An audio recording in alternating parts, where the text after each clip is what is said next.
everyone, I'm Dr. Anadi Mishra, consultant neurologist, practicing at Axiom Neurology and Multi-Speciality Clinic at Sector K, Ashiyana, Lucknow. Today, we are going to be having a discussion regarding epilepsy.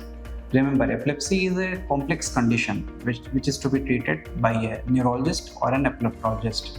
What we are going to discuss today are not medical recommendations, but practical insights for the listeners. So the first and foremost thing when treating with a patient with epilepsy is to determine whether the seizures are generalized or focal onset, because this will determine three very important things: the kind of medications we are going to prescribe, the type of investigations we are going to do, and the prognosis later on. The key differences between these two types of seizure is the area of brain which is being involved. So generally, patient presents with the involvement of both upper or lower limbs along with loss of consciousness. In some kind of generalized seizures, there is usually preservation of consciousness like absence seizures. While in focal seizure, usually seizures originates in one part of the brain and it manifests as some sort of aura like epigastric sensation, tingling, some sort of smell or sense of deja vu. Motor manifestation usually involve one of the limbs.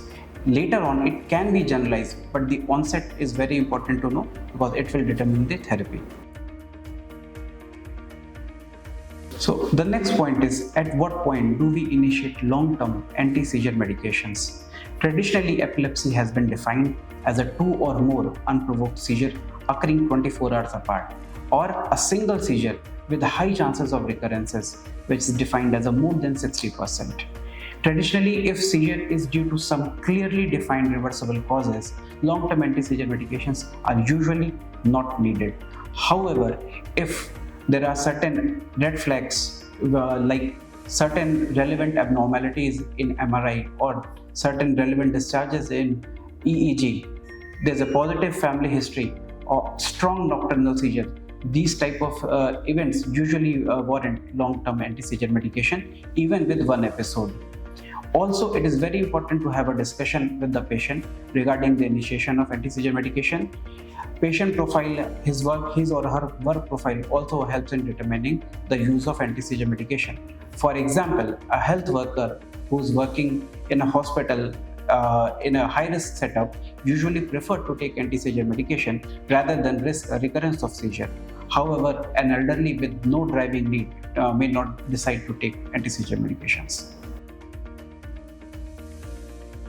Coming to the next point, what factor influences our choice of different anti-seizure medications? So we can divide these factors into 5 axes. First is seizure type or seizure syndrome.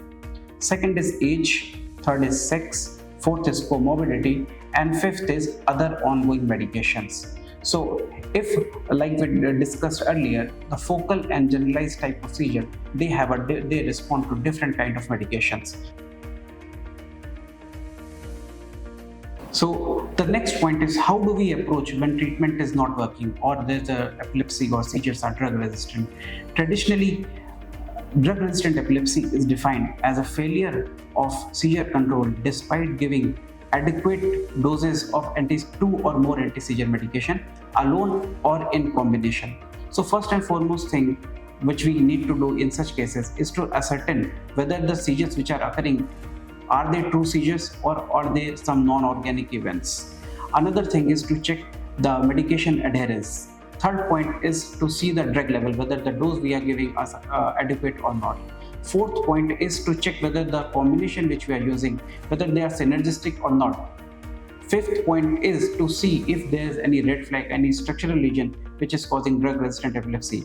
In such cases, MRI brain with particularly epilepsy protocol helps in delineating any surgical reasons for these conditions.